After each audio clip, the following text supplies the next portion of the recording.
Tomato chutney ಮಾಡ್ತಾಯಿದ್ದೀನಿ. Tomato ಚಟ್ನಿಗೆ ಈ ಥರ ಟೊಮೊಟೊನ ಉದ್ದುದ್ದಕ್ಕೆ ಹೆಚ್ಚಿಟ್ಕೊಂಡಿದ್ದೀನಿ. 1-2 ಟೇಬಲ್ ಸ್ಪೂನಷ್ಟು ಕಡಲೆಬೇಳೆ, 2 ಮೆಣಸಿನ್ಕಾಯಿ, 5-6 ಬೆಳ್ಳುಳ್ಳಿ ಹೆಸರು, ರುಚಿಗೆ ತಕ್ಕಷ್ಟು ಉಪ್ಪನ್ನ ಇಟ್ಕೊಂಡಿದ್ದೀನಿ.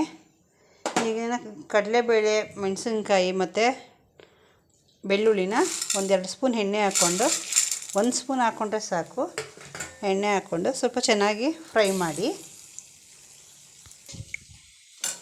ನೋಡಿ, ಈ ಥರ ಸ್ವಲ್ಪ ಬ್ರೌನ್ ಕಲರ್ ಬರೋವರೆಗೂ ಈ ಥರ ಚೆನ್ನಾಗಿ ಫ್ರೈ ಮಾಡ್ಕೊಳ್ಳಿ. ಬ್ರೌನಿಷ್ ಆಗ್ತಾ ಇದೆಯಲ್ವ, ಈಗ ಅದಕ್ಕೇ ಟೊಮೊಟೊನ ಹೆಚ್ಚಿಟ್ಟಿರೋ ಟೊಮೊಟೊನ ಹಾಕ್ಬಿಟ್ಟು ಸಾಫ್ಟ್ ಆಗೋವರೆಗೂ ಚೆನ್ನಾಗಿ ಸಾಫ್ಟ್ ಆಗೋವರೆಗೂ ಈ ಥರ ಫ್ರೈ ಮಾಡ್ಕೊಳ್ಳಿ. ಚೆನ್ನಾಗಿ ಫ್ರೈ ಆದ ನಂತರ ಒಂದು 5-6 ಮಿನಿಟ್ಸು ತಣ್ಣಗಾಗಿರಬೇಕು. ಟೊಮೊಟೊ ಎಲ್ಲ ಚೆನ್ನಾಗಿ ಸಾಫ್ಟ್ ಆದರೆ ಚೆನ್ನಾಗಿರುತ್ತೆ. ಹಸಿ ವಾಸನೆ ಎಲ್ಲ ಹೋಗಬೇಕು. ನೋಡಿ, ಈಗ ಅದಕ್ಕೇ ಒಂದು ಸ್ವಲ್ಪ ಒಂದು ಎಸಳು ಹಾಕ್ಕೊಂಡಿದ್ದೀನಿ ನಾನು, ಕೊತ್ತಂಬರಿ ಸೊಪ್ಪು ಮತ್ತು ರುಚಿಗೆ ತಕ್ಕಷ್ಟು ಉಪ್ಪು ಹಾಕ್ತಾಯಿದ್ದೀನಿ. ಹಾಕ್ಬಿಟ್ಟು ಇನ್ನೂ 1-3 ಮಿನಿಟ್ಸ್ ಇದೇ ಥರ ಚೆನ್ನಾಗಿ ಫ್ರೈ ಮಾಡಿ. ಕಡಲೆಬೇಳೆ ಮತ್ತು ಟೊಮೊಟೊ ಎಲ್ಲ ಎಷ್ಟು ಫ್ಲೇವರ್ ಚೆನ್ನಾಗಿ ಕೊಡುತ್ತೆ ಅಂದರೆ ಸಖತ್ತಾಗಿರುತ್ತೆ ಚಟ್ನಿ. ಟೊಮೊಟೊ ಚಟ್ನಿ ಮಕ್ಕಳುಗಳಿಗೆ ಬಾಕ್ಸ್ಗಳಿಗೆ, ಲಂಚ್ ಬಾಕ್ಸ್ಗೆ ಹಾಕಿ ಕಳ್ಸೋಕ್ಕಂತೂ ತುಂಬ ಚೆನ್ನಾಗಿರುತ್ತೆ. ಸಂಜೆವರೆಗೂ ಇಟ್ಟರೆ ಏನೂ ಆಗಲ್ಲ, ಏಕೆಂದರೆ ಇಲ್ಲೇ ಟೊಮೊಟೊ ಎಲ್ಲ ಚೆನ್ನಾಗಿ ಸ್ಮ್ಯಾಶ್ ಆಗಿರುತ್ತಲ್ಲ. ಇನ್ನೂ 1-3 ಮಿನಿಟ್ಸ್ ಇದೇ ಥರ ಫ್ರೈ ಆಗಲಿ ಫ್ರೆಂಡ್ಸ್.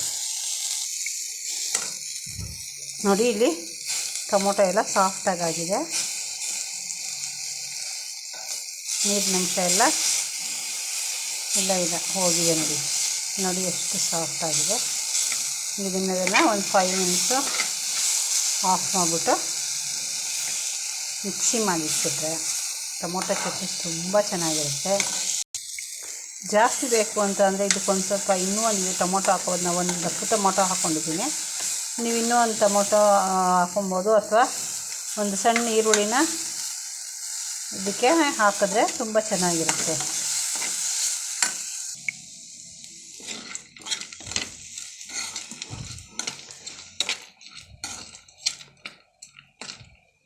ಇನ್ನೂ 1-3 ಮಿನಿಟ್ಸ್ ತಣ್ಣಗಾಗಲಿ. ಇನ್ನೂ ಸುಡ್ತಾ ಇದೆ. ಬಿಸಿ ಇರೋದ್ರಿಂದ ಜಾರ್ಗೆ ಹಾಕಿದ್ರೆ ಜಾರು ಹಾಳಾಗುತ್ತೆ. ನೋಡಿ, ಈಗ ತಣ್ಣಗಾಗಿದೆ. ಇದನ್ನು ಈಗ ಜಾರ್ಗೆ ಹಾಕ್ಕೊಳ್ತಾ ಇದ್ದೀನಿ.